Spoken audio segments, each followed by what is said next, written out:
अभी हेलीकॉप्टर वाले का फोन आया कि अगर आप जल्दी नहीं आ जाते तो हमें जाना पड़ेगा, हमें लैंडिंग का परमिशन नहीं मिलेगा। तो हमने कहा ठीक है भैया, हम बिहार शरीफ वालों की मोहब्बत को नहीं ठुकरा सकते, तुम्हें जाना है तुम चले जाओ, हम पायलट चले जाएंगे। तो आपकी मोहब्बत में हमने हेलीकॉप्टर भी छोड़ दिया और हमने ये फैसला किया कि आपसे दिल भर के बातचीत करेंगे, उसके बाद जरूरत पड़ेगी तो पायलट चले जाएंगे या तुम्हें हेलीकॉप्टर यही आकर के नसीब करेगा। ये है बिहार शरीफ की मोहब्बत। मेरे भाई, मैं आपसे 2 मिनट बड़ी संजीदा गुफ्तगू करना चाहता हूँ। स्टेज पर जो साथी बैठे हैं उनसे गुजारिश है थोड़ी देर चुप हो जाए, आपकी आवाज बहुत ज्यादा आ रही है। उमैर साहब, जितना कल अमित शाह जी के कार्यक्रम में सामने भीड़ थी उतना तो आज स्टेज पर मौजूद है लोग।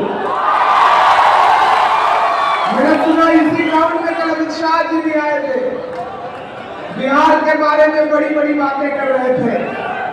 लेकिन बिहार वालों, मुझे तो आपसे पूछना है कि क्या बिहार का फैसला गुजरात के व्यापारी करेंगे? नहीं करेंगे ना। बिहार की तकदीर का फैसला बिहार का बेटा तेजस्वी यादव करेगा। बिहार के तकदीर का फैसला मुकेश सहनी करेंगे। बिहार के तकदीर का फैसला बिहार कांग्रेस के नेता करेंगे, बिहार शरीफ के लोग करेंगे, यहाँ की आवाम करेगी, बिहार की जनता करेगी। लेकिन बिहार की राजनीति को अपनी उंगलियों पे नचाने की कोशिश करने वाले व्यापारी बिहार के तकदीर का फैसला नहीं करेंगे। परिंदा है, अदावत है, अदावत है, सियासत है, परिंदा है, शिकारी है। बिहार शरीफ वालों, अदावत है, बगावत है, परिंदा है, शिकारी है, मगर इन सारी चीजों पर मोहब्बत अब भी भारी है। एक तरफ 20 साल तक बिहार शरीफ की आवाम के हुकूक को लूटने वाला विधायक खड़ा है और एक तरफ एक पढ़ा लिखा इंसान आपके बीच में जो अलीगढ़ मुस्लिम विश्वविद्यालय का गोल्ड मेडलिस्ट है, वो आपके बीच में आपकी नुमाइंदगी के लिए आया है। मैंने सुना है बहुत सारे लोग ये कह रहे हैं कि नहीं भैया, ये हमारे बीच में पैदा नहीं हुए हैं। मैं तो बिहार शरीफ की आवाम के बीच में खड़ा होकर के ये पूछना चाहता हूं कि बिहार शरीफ वालों, हिजरत तो सुन्नत है ना, है या नहीं? है या नहीं? हिजरत तो सुन्नत है ना। तो कोई इंसान अगर आपकी पनाह में हिजरत करके आया है और ये कह रहा है कि मुझे सिर्फ 5 साल के लिए खिदमत का मौका दो, तो क्या उसे नकार दोगे इस बुनियाद पर जो यहाँ पैदा नहीं हुआ है? ये जो लोग आपके बीच में इंतजार फैलाने की कोशिशें कर रहे हैं, मैं किसी का नाम नहीं लूंगा, लेकिन मैं बिहार शरीफ की आवाम से बड़ी संजीदगी से एक बात कहना चाहता हूं।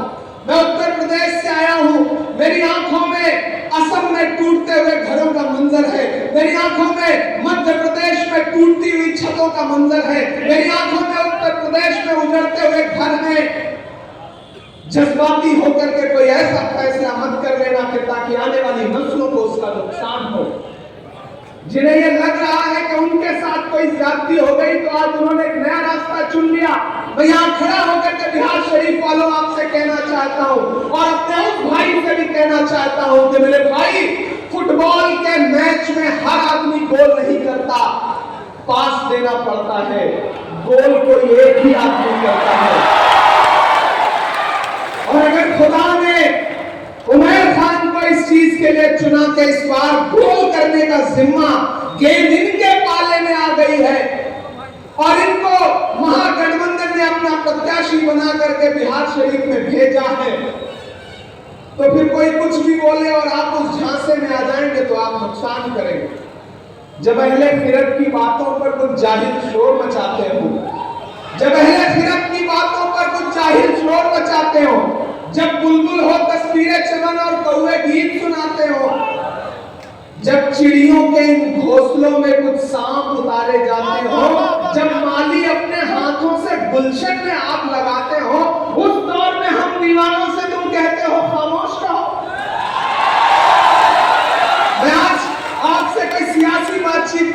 नहीं आया। मैं पिछले 5-7 दिन से बिहार शरीफ की आवाम की तरफ से और यहाँ के सियासी तथा कथित हुक्मरानों की तरफ से आने वाली सदाएं सुन रहा हूँ, इसलिए आपसे बात करने आया हूँ। मैंने सुना है कि यह शहर दानिश्वर लोगों का शहर है, ये शहर पढ़े लिखे लोगों का शहर है, ये शहर अपने आप में खुददारी रखता है, ये शहर वो शहर है कि कोई भी हुकूमत पटना में बैठ करके अगर इस शहर की आवाम को झुकाने की कोशिश करती है तो ये शहर बाबा से बुलंद सीना तान के खड़ा हो जाता है और ये कहता है कि हम हुकूमतों के आगे झुकने वाले लोग नहीं हैं। तो फिर मरहम के चक्कर में अपनी दुखती हुई रग का पता दुश्मनों को दे देना, ये तो सिर्फ बेवकूफी होगी ना। मैं आपसे मुखातिब होते हुए कह रहा हूं कि महान बादशाह सिकंदर ने जब यूनान फतेह किया तो जीत का जश्न मनाने के लिए शहर की सड़कों पर निकला तो उसने देखा कि पूरा शहर जश्न मना रहा है, लेकिन एक फकीर इंसान सड़क के किनारे बेखबर होकर के सो रहा है। सिकंदर को गुस्सा आ गया। सिकंदर अपने घोड़े से उतरा और सोते हुए फकीर के पास पहुंच के उसे जोर की एक लात मारी और लात मार के उस फकीर ने कहा कि क्यों रे फकीर, मैंने शहर जीत लिया, लोग जश्न मना रहे और तू सो रहा है। उस फकीर ने उम्मीदी आंखों से सिकंदर की तरफ देखा और देख करके कहा कि शहर फतेह करना बादशाहों का काम है, लेकिन लात मारना गधे का काम है। मैं बिहार शरीफ में खड़ा होकर के आपसे कह रहा हूं साथियों, ये लड़ाई बहुत बड़ी लड़ाई है। जब बड़ी लड़ाई होती है तो छोटी छोटी चीजें नजरअंदाज की जाती हैं, छोटी छोटी बातें दरकिनार की जाती हैं। मैं सियासत में आने से पहले आप मेरी शायरी के हवाले से मुझे जानते हैं। अल्लाह ने मकबूलियत दी, खुदा ने शोहरत दी, इज्जत दी, दौलत दी, सब कुछ दिया। हर रात किसी न किसी शहर में 50,000 की भीड़ के बीच में तालियों का पहाड़ खड़ा करने का हुनर दिया अल्लाह ने। लेकिन सब एक किनारे रख करके जब मुझे लगा कि मेरे समाज को, मेरी नस्लों को, इस देश को इस बात की जरूरत है कि अपनी सुकून की नींद छोड़ो और सड़कों पर इस जालिम हुकूमत के खिलाफ लड़ो, तो मैंने सब कुछ किनारे रख दिया और आज आपके मुद्दों पर सड़क से संसद तक बोल रहा हूं। चाहे वो सड़क हो, वह देश की पार्लियामेंट हो, मेरी आंखों के सामने 10 फीट की दूरी पर देश का हाकिम बैठा रहता है और मैं उसकी आंख से नजर मिला करके उससे सवाल पूछता हूं। मैं उससे पूछता हूं कि हम ही को कातिल कहेगी दुनिया, हमारा ही कत्लेआम होगा, हम ही को ये ठोकते फिरेंगे, हम ही में पानी हराम होगा। मैं पूछता हूं उससे सवाल। मेरा खुदा गवाह है कि एक लम्हे के लिए मैंने इस बात की परवाह नहीं की कि जिंदगी रहेगी, के लिए परवाह नहीं की कि आजाद रहूंगा या जेल में डाल दिया जाऊंगा।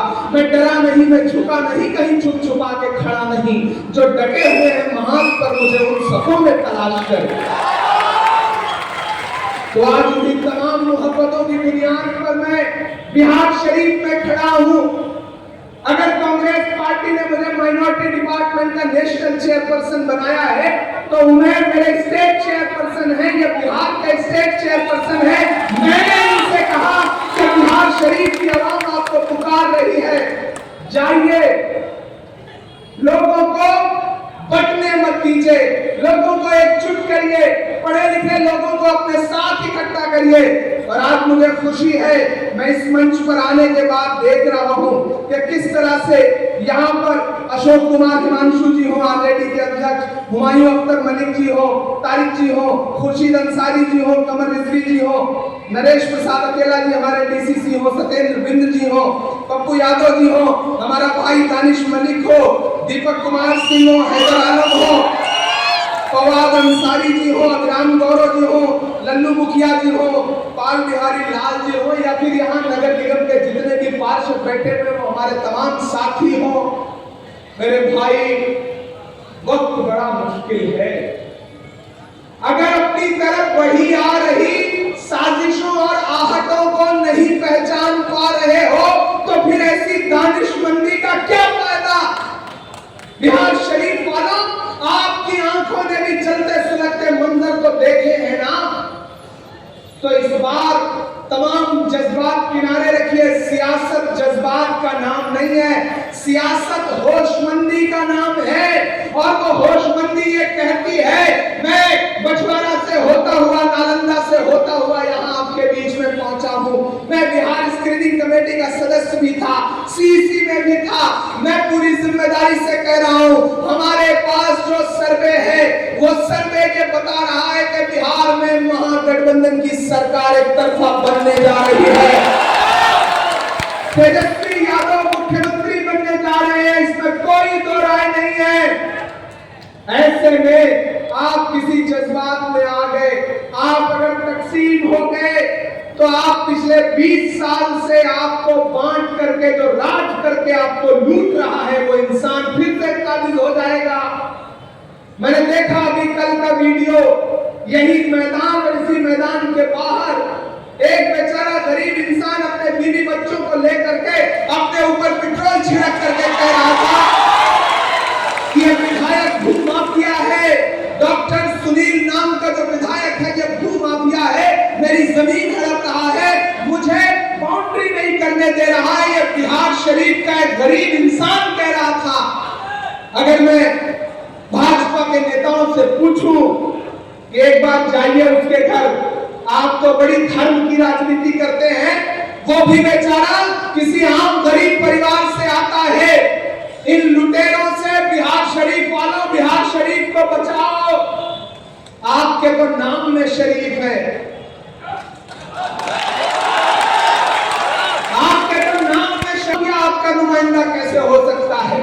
एक पढ़े लिखे इंसान को चुनिए, नाराजगी हो सकती है। बहुत सारे लोग टिकट मांगते हैं, इसी स्टेज पर बैठे हुए 2500 लोग टिकट मांग रहे होंगे, लेकिन उनका जज्बा देखिए।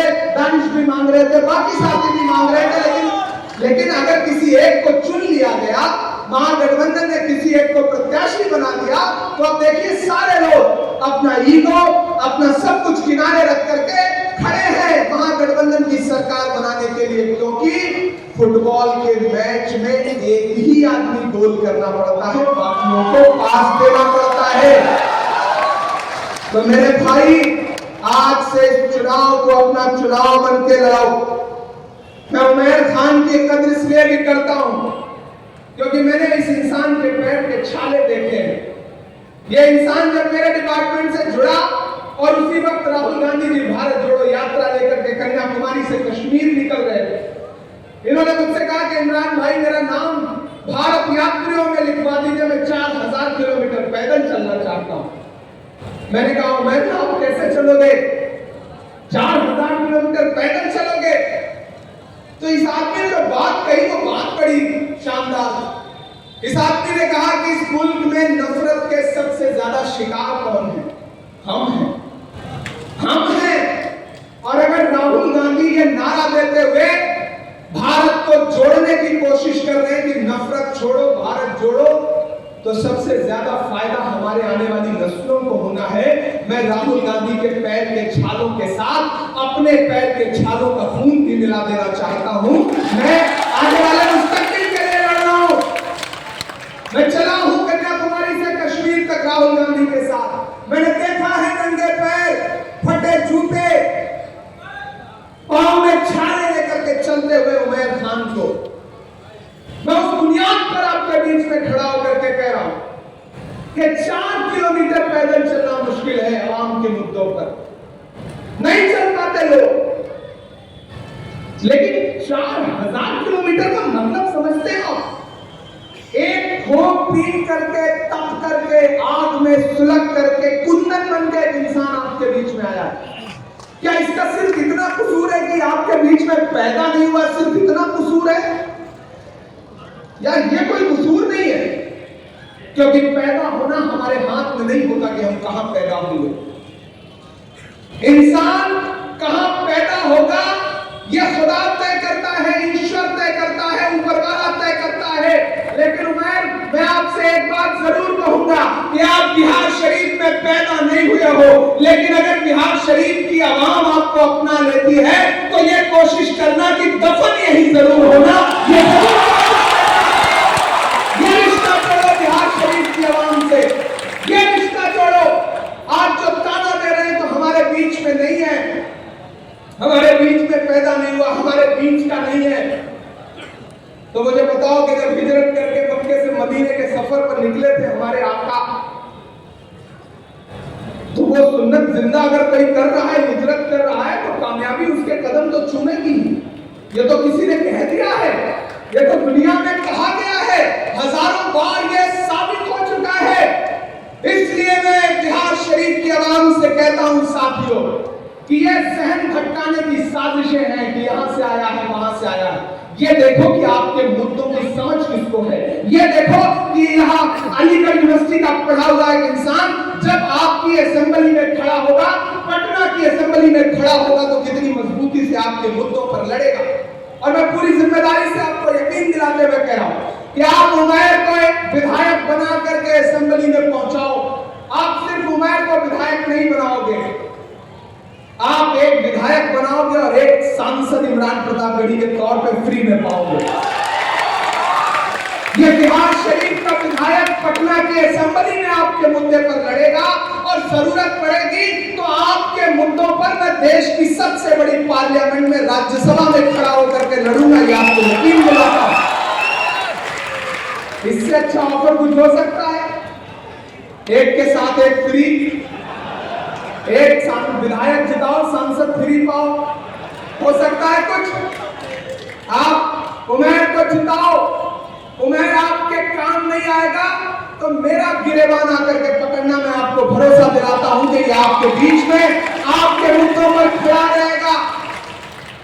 मेरा आपसे बहुत जज्बाती तौर पे, बहुत मोहब्बत के साथ मैं आपसे ये कहना चाहता हूं साथियों कि ये लड़ाई चूंकि बहुत बड़ी लड़ाई है और ये जो नफरत की बात करने आए हैं लोग ना, इनको सुनो एक कान से निकाल दो।